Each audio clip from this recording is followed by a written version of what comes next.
بسم اللہ الرحمن الرحیم۔ السلام علیکم۔ کسی شاگرد نے اپنے استاد سے کہا، ہم رات دن اللہ تعالیٰ کی نافرمانی کرتے ہیں مگر اللہ تعالیٰ ہمیں سزا نہیں دیتا۔ استاد محترم نے جواب دیا، ایسی بات نہیں، بلکہ اللہ تعالیٰ ہمیں کتنی سزائیں دیتا ہے مگر ہم اس کا احساس نہیں ہوتا۔ اللہ تعالیٰ کی سزائیں کیا ہوتی ہیں تو سنو۔ مناجات الہی کی لذت سے محرومی۔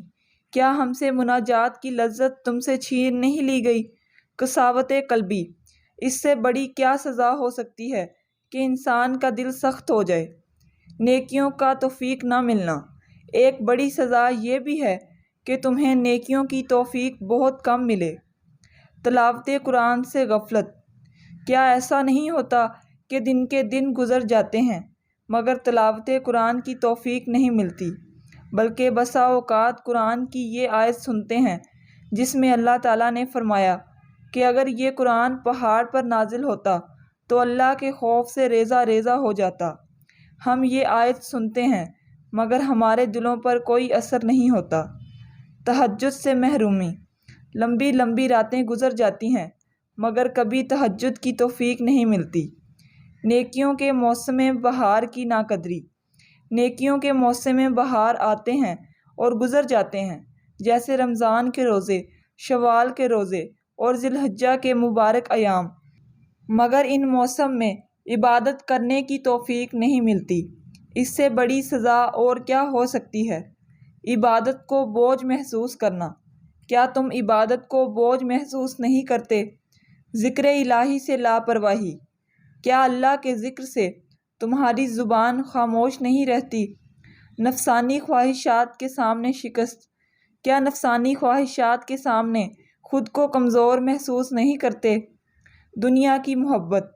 کیا تم مال و دولت اور منصب و شہرت کی بے جا حرص و لالچ میں مبتلا نہیں ہو؟ اس سے بڑی سزا اور کیا ہو سکتی ہے؟ کبیرہ گناہوں کو معمولی سمجھنا۔ کیا ایسا نہیں کہ تم بڑے بڑے گناہوں کو معمولی اور حقیر سمجھتے ہو، جیسے جھوٹ، غیبت اور چغلی، فضول کاموں میں مشغولیت؟ کیا بیشتر اوقات تم فضول اور بے معنی چیزوں میں مشغول نہیں رہتے؟ آخرت سے غفلت۔ کیا تم نے آخرت کو بھلا کر دنیا کو اپنا سب سے بڑا مقصد نہیں بنا لیا؟ یہ ساری محرومیاں اور بے توفیقی بھی اللہ کی طرف سے عذاب اور سزائیں ہیں مگر تمہیں اس کا احساس نہیں ہوتا۔ یاد رکھو، اللہ تعالیٰ کا یہ بہت معمولی عذاب ہے جسے ہم اپنے مال و اولاد اور صحت میں محسوس کرتے ہیں، اور حقیقی عذاب اور سب سے خطرناک سزا وہ ہے جو دل کو ملتی ہے۔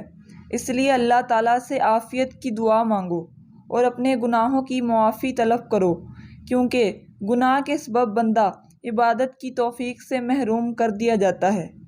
ترجمہ: اے اللہ، آپ مجھے اپنا ذکر کرنے، شکر کرنے اور بہترین طریقے پر عبادت کرنے کی توفیق عطا فرمائیں۔